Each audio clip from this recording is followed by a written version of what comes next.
Assalamualaikum warahmatullahi wabarakatuh. Perkenalkan nama saya Diana dari kelas MJ701 dan untuk UAS pembahasan saya itu mengenai neraca ganda nikel Indonesia antara ambisi ekonomi dan harga ekologis, yaitu mengenai analisis etis isu lingkungan pada sektor pertambangan nikel di Sulawesi dan juga Maluku.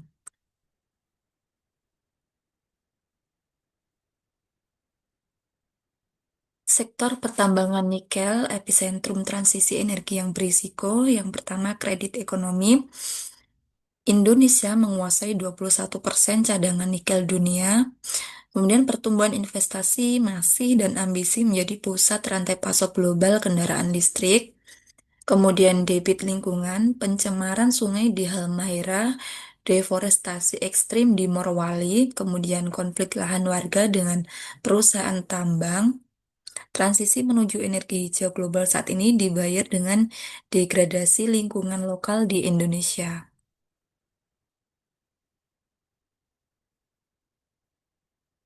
Selanjutnya, anatomi pelanggaran etika lingkungan. Yang pertama, tanah dan hutan, deforestasi dan hilangnya biodiversitas, yaitu pembukaan lahan masif yang merusak daerah tangkapan air dan mengancam flora dan atau fauna endemik.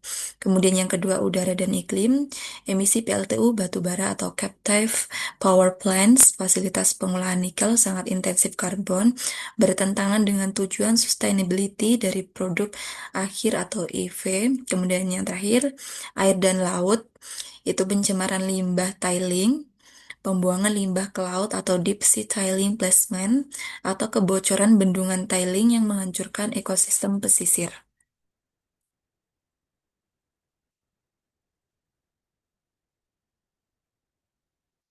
Oke, selanjutnya lensa evaluasi etis menguji praktik tambang nikel.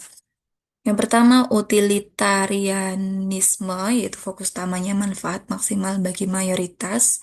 Lensa analisis kasusnya itu keuntungan ekonomi nasional jangka pendek dengan kerusakan ekologis jangka panjang.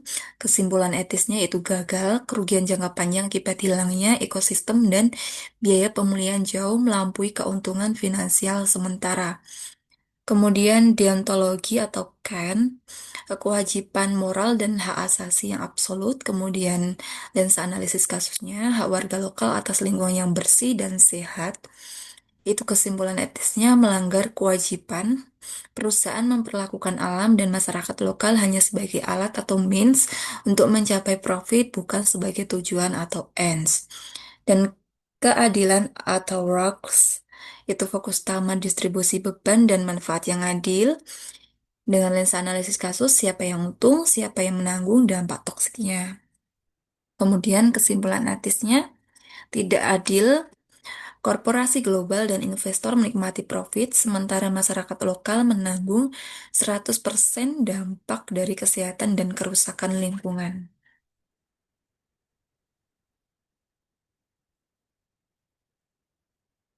Kemudian efek riak atau domino effects dari pengabaian ESG itu dampak pada bisnis, risiko reputasi global, penolakan dari investor yang patuh pada ESG, dan potensi boikot rantai pasok oleh pabrikan mobil listrik, misalnya Tesla Ford yang menuntut nikel bersih. Kemudian dampak pada konsumen, konsumen EV merasa tertipu atau greenwashing, mereka membeli kendaraan untuk menyelamatkan bumi, namun tanpa sadar mendanai perusakan lingkungan di hulu, ironi produk hijau.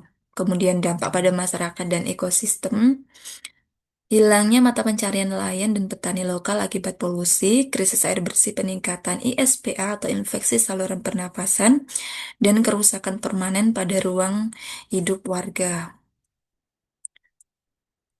Selanjutnya, menuju tanggung jawab sosial yang autentik, pada zona merah kita dapat melihat kosmetik PR atau greenwashing, hanya donasi insidental atau sembako, penanaman pohon seremonial, dan laporan keberlanjutan yang memanipulasi data emisi.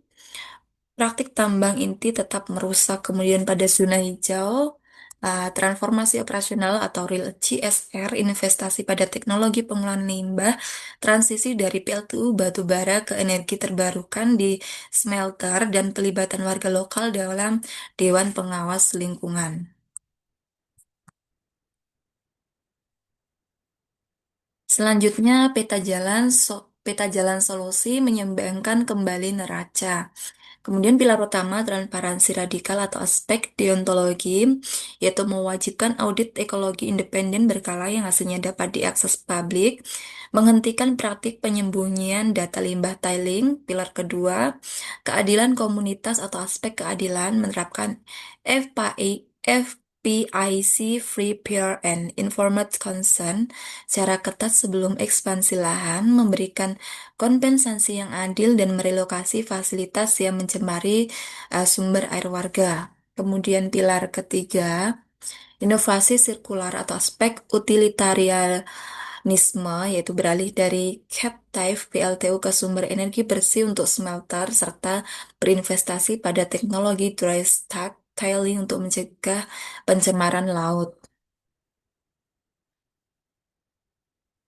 Kesimpulan, keberlanjutan sebagai fondasi bukan beban.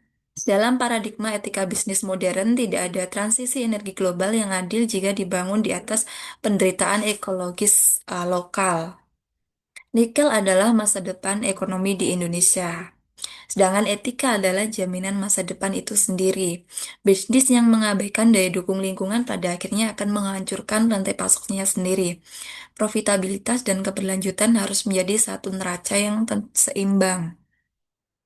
Terima kasih, demikian penjelasan dari saya atau presentasi dari saya. Mohon maaf jika masih banyak kekurangan. Akhir salam, wassalamualaikum warahmatullahi wabarakatuh.